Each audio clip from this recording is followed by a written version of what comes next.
Bienvenue dans votre édition d'information sur l'Ecclésia TV au sommaire.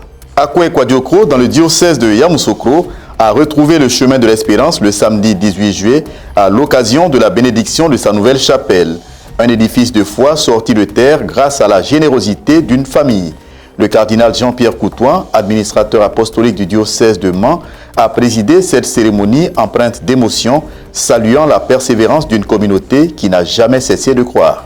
Depuis la douceur estivale de Castel Gandolfo, le pape Léon XIV a livré une importante méditation lors de la prière de l'Angélus du dimanche 19 juillet, invitant les chrétiens à une foi qui ne se contente pas de belles paroles. Il a également mis en garde contre les jugements hâtifs et l'arrogance, exhortant les fidèles à adopter un style évangélique fondé sur l'humilité et le respect dans un monde marqué par les divisions. Débutons ce journal avec le diocèse de Yamoussoukro où le cardinal Jean-Pierre Coutoin, administrateur apostolique sélévacante du diocèse de Mans, était le samedi 18 juillet, précisément à Akwe Kwadiokro, pour la bénédiction de la nouvelle chapelle Saint-Christophe, un signe de la proximité de l'Église avec les plus reculés de ses fidèles. Un reportage de Pierre Richemont commenté par Guiroche Yao.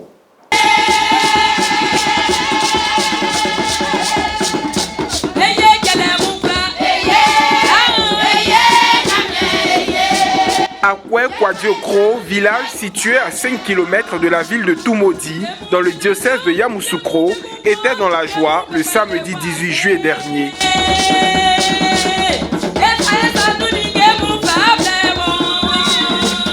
Motif de cette joie, la cérémonie de bénédiction de sa chapelle dédiée à Saint-Christophe, un don de la famille Yaodje. L'objet de cette chapelle, c'est la continuité de l'œuvre. Car le professeur Yaodje Christophe aimait à le dire. C'était son credo.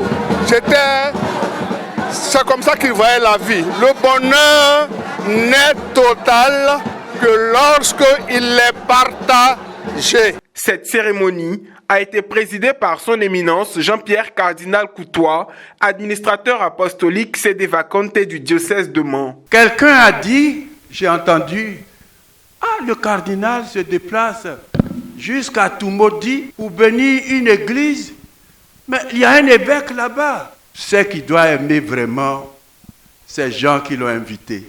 Et ils n'ont pas menti. Ils n'ont pas du tout menti. Alors, je demande au Seigneur d'ouvrir toutes ces églises de grâce afin qu'elles descendent en abondance sur vous comme la pluie qui ruisselle. Cette chapelle est rattachée à la paroisse Saint-Michel de Toumaudi, dont le curé exprime toute sa satisfaction. Un don de cette nature, il n'arrive pas tous les jours. Une chapelle dans un village, c'est l'évangile qui est annoncé. Parce que offrir à Dieu un temple, c'est permettre aux hommes de se retrouver pour écouter la parole de Dieu, cette parole qui est esprit et vie. Et il convenait que nous nous retrouvions à cette occasion, à l'occasion de la bénédiction de cette chapelle, pour glorifier Dieu, pour chanter son nom. L'événement a enregistré la participation des autorités administratives, politiques et coutumières venues rendre grâce à Dieu. Je suis très ravi, très content de cette cérémonie. J'ai bien connu le père Yaodje. C'est un homme d'action, c'est un homme de foi. Et ce que ces enfants viennent de faire ne nous étonne pas. Chez nous, on dit que le poulet ne met pas au monde un oiseau, il met au monde un poulet. Donc c'est ce que nous venons de voir. Là, vous avez visité, c'est très beau. Et nous disons félicitations aux enfants, mais félicitations aussi à tout le village qui a aidé, qui a donné la parcelle et qui a permis qu'on puisse faire cette œuvre-là. Rappelons que la première chapelle a été offerte par M. Christophe Yaodje de vénérée mémoire. Sa fille, Dr Frédéric Yaodje, avec l'aide des âmes généreuses, a offert la nouvelle chapelle. Je bénis le nom de notre Dieu, le Dieu d'Abraham, d'Isaac et de Jacob. Il a permis qu'aujourd'hui encore le village puisse voir encore un nouveau soleil puisse se lever sur ce village de Akwe Kwadiokro. C'est une grâce, c'est un bonheur pour nous. Bénissons Dieu pour la vie de celle qui a fait ce don. Alors qu'en Côte d'Ivoire, l'Église célèbre la renaissance des lieux de culte, c'est de la résidence d'été du pape qu'est venue la parole qui éclaire la route des croyants à travers le monde. Alors que les tensions et les jugements hâtifs détruisent souvent les relations humaines, la voix du pape Léon XIV s'est élevée avec douceur mais fermeté depuis sa résidence d'été le 19 juillet dernier lors de la prière de l'Angélus. Maria Bissier nous en donne des précisions. Située à 25 km au sud-est de Rome, Castel Gandolfo est une charmante commune italienne perchée sur les collines des Albins. C'est ce lieu qu'a choisi le pape Léon XIV pour sa pause estivale. Cela ne l'a pas empêché d'honorer son rendez-vous dominical avec les fidèles pour la prière de l'Angélus. À cette occasion, le dimanche 19 juillet dernier, il a encouragé chacun des fidèles à devenir la petite graine de l'évangile qui germe et le levain d'amour qui transforme la pâte du monde. Dans son exhortation, le Saint-Père a mis l'accent sur 3 petites paraboles. Après la parabole du semeur, Jésus continue de s'adresser aux foules à travers plusieurs images. Le bon grain et l'ivraie, la graine de moutarde, le levain dans la farine.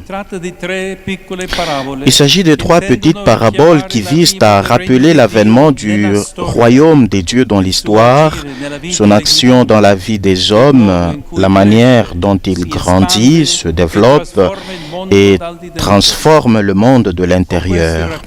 Par ces récits, Jésus nous met en garde contre la tentation de considérer Dieu comme une figure puissante qui s'impose par la force, qui occupe l'espace pour dominer, qui arrive de manière triomphante. Au contraire, Dieu privilégie la petitesse, signe de son amour discret, qui nous laisse libres de l'accueillir ou de le refuser. Par ces récits, où la plus petite des graines fait lever la pâte en silence, l'évêque de Rome a souligné que Jésus nous met en garde contre la tentation de considérer Dieu comme une figure puissante qui s'impose par la force, qui occupe l'espace pour dominer, qui arrive de manière triomphante. Dieu, estime Léon XIV, privilégie la petitesse, signe de son amour discret qui nous laisse libres de l'accueillir ou de le refuser. Concluant son exhortation, le pape Léon XIV a encouragé chacune des personnes présentes à adopter un style évangélique sans nous opposer précipitamment par des jugements arrogants, sans nous imposer par le pouvoir et la force, sans perdre confiance dans l'œuvre de Dieu. Et pour finir, dans le diocèse de San Pedro, le dimanche 12 juillet 2026, la paroisse Notre-Dame de Fatima de Seweke était en fête à l'occasion de la prise de soutane de 4 séminaristes. C'était au cours d'une messe présidée par Monseigneur Alexis Toabiyulo, évêque de ce diocèse. Un reportage du service diocésain de communication de San Pedro commenté par Morel Poti. Diocèse de San Pedro. Dans le diocèse de San Pedro, la messe de prise de soutane de 4 séminaristes le dimanche 12 juillet 2026 à la paroisse Notre-Dame de Fatima de Seweke a été présidée par son Excellence Monseigneur Alexis Toabiyulo, évêque du diocèse. C'était en présence des prêtres, d'autres séminaristes, mais aussi des parents, amis et connaissances. Dans son homélie, l'évêque a expliqué le sens de cette cérémonie de prise de soutane et a invité les uns et les autres à encadrer les candidats. En ce jour où vous allez revêtir la soutane, écoutez bien ce que je vais vous dire. Écrivez-le dans les fibres les plus intimes de votre cœur. Vous allez revêtir la soutane. Ce n'est pas un simple habit que vous allez porter. C'est une nouvelle condition que vous allez revêtir. Je répète, vous allez porter la soutane.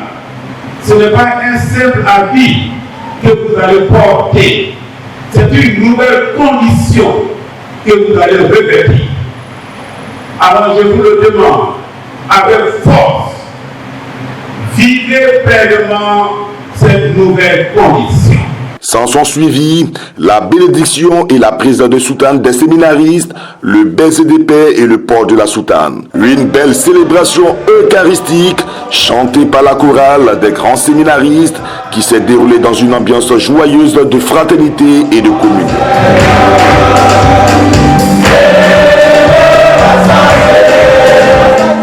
En ce jour de grâce, nous rendons grâce au Seigneur pour tous ses bienfaits dans nos vies. Parce que le Seigneur a permis que nous soyons aujourd'hui admis comme candidat officiel de sacerdoce et que nous prenions la soutane. Nous lui disons merci pour tous ses bienfaits dans nos vies. Je voudrais dire un grand merci au Seigneur. Merci pour le don de ces 4 jeunes à l'église diocésaine. Merci à notre Père évêque, Monseigneur Alexis, qui a accepté d'avoir ces 4 jeunes dans sa suite pour vraiment poursuivre l'œuvre de porter et de transporter la bonne nouvelle dans le diocèse de Saint-Pédro. Nous avons assisté à une très belle cérémonie. C'est une grâce pour nous, pour notre famille. Et je suis venu représenter Nana Bois Passitois, le roi de l'Inde-Lille. Donc, c'est pas tout. Amankou Sylvain est le petit-fils. Donc, c'est au nom de la grande famille royale de l'Inde-Lille que j'ai été mandaté de venir assister à cette cérémonie. Nous avons célébré la cérémonie de prise de soutane et d'admission de 4 de nos grands séminaristes. Mais mes sentiments ne peuvent être que des sentiments de reconnaissance à Dieu qui n'oublie pas son Église, qui est ici à San Pedro, l'Église qui vit ici à San Pedro. Alors merci à Dieu qui nous donne tous ces jeunes qu'il a choisis lui-même, bien avant leur naissance, pour qu'ils soient prêtres. C'est ici que s'achève notre tour d'horizon de l'actualité de l'Église catholique. Merci de votre fidélité et n'oubliez pas, l'actualité de la foi continue sur Ecclesia TV. Restez connectés, excellente semaine et à très bientôt.